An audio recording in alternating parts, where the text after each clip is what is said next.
Welcome back.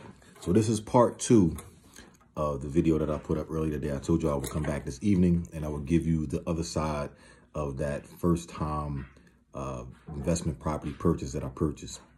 One of my first investment properties, which was my multifamily unit. So, you know, in the beginning video, I told you about the dollar amount that I purchased the property for from my college stipend. Then I told you about how I sold the property. And you can kind of see, do the simple math real quick, and you'll see the profit that I made off of that. So all those numbers sound good.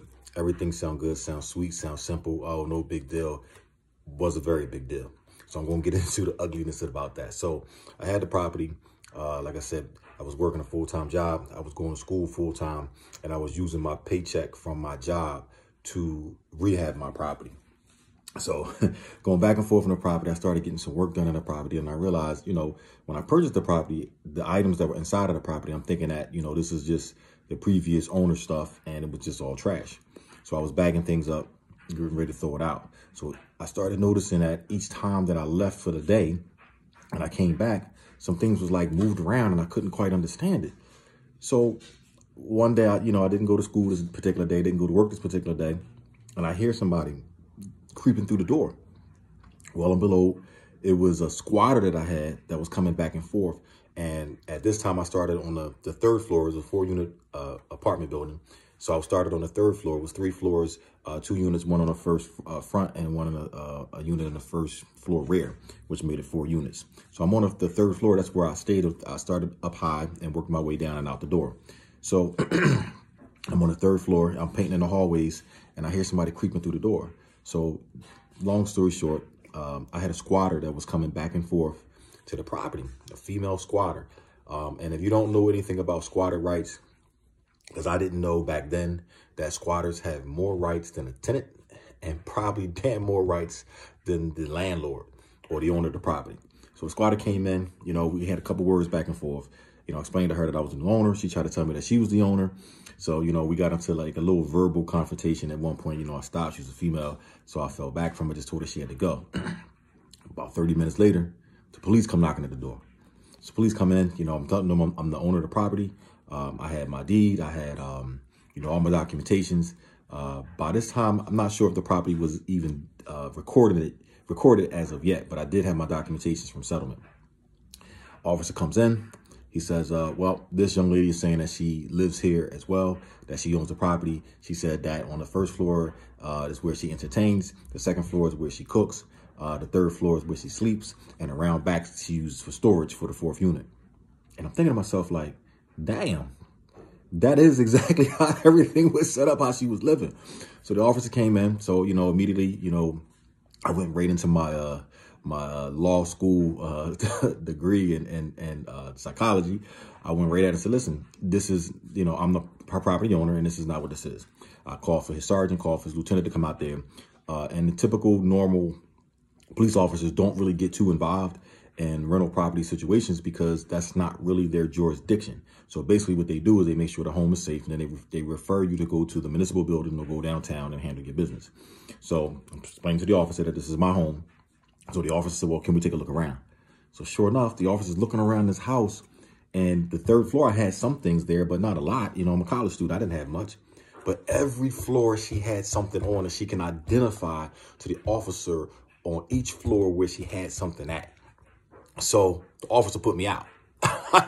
He's talking about heated.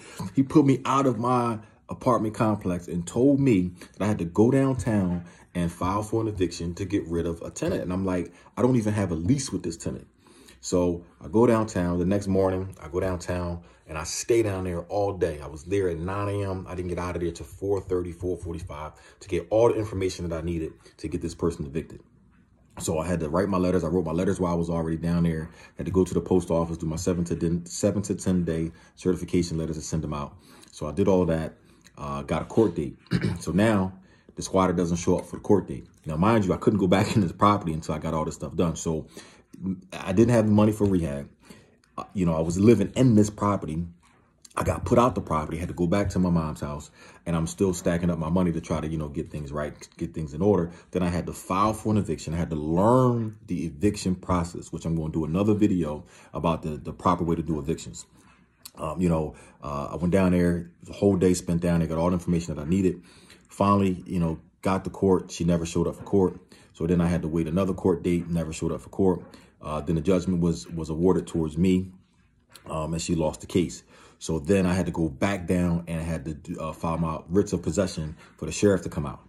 So all this is going on. She's just living it up. I'm riding past my property every day. She's just sitting on the steps. She busting it up with other, crackhead friends.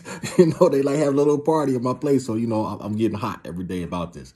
So, real estate is not always, just sitting back collecting checks. There are some things that you have to deal with. There are some things that pop up that's unexpected. I had to go down. I had to figure out how to get my renter's license. Didn't know anything about that. I had to file the proper paperwork for evictions. Didn't know anything about that. One thing I can tell you as a tip for new landlords, if you're not familiar with this process and you do have a squatter, do not, and I repeat, do not let the squatter know or agree to with the squatter that they are a tenant, because there's two different type of eviction processes. Somebody who has never been your tenant and somebody who is your tenant. And trust me, if you acknowledge the fact that this person is your tenant, or you had a written or verbal lease, the lease doesn't even have to be on paper. If you have a written or verbal lease, there's a total different process to get somebody evicted from out of your property. So if you buy a property and it already has a squatter in it, then you take it from there. I don't know this person. There's no lease. I'm the new owner of the property and I want the person out. That's a different type of process versus the person's in there. You acknowledge the person was in there. You accepted the person was in there. Then you have to go through a whole different process of breaching a lease contract, but not financially paying. You got to come up with a dollar amount. It's a whole lot of different things that you have to do. So we'll get more into that as we get down to the process of those particular videos. But bottom line is, first property, the money sounds great on one side of the coin. But when you get down to all the expenses that I had, I didn't start making money until maybe my 6th, 7th year of that property. So stay tuned. We're going to get into more details of different things. Each day, I'm going to try to drop a different subject. If you have a subject, if you have a question or something that you would like to know, something you want to ask, or you want to have some dialogue back and forth about, please drop it down in a message. Shoot me a DM. Those who got my direct number, shoot me a text, whatever it is, shoot me your information. We'll have some dialogue back and forth. We'll converse, and I'll bring your subject up, because I'm sure there's going to be more people than just you that have that same question. So stay tuned. Tomorrow morning, rise, pray, grind, and leverage. We're going to get into another subject. Calvin Cannon Jr., hit the notification button. Always stay transparent. Truth is proof.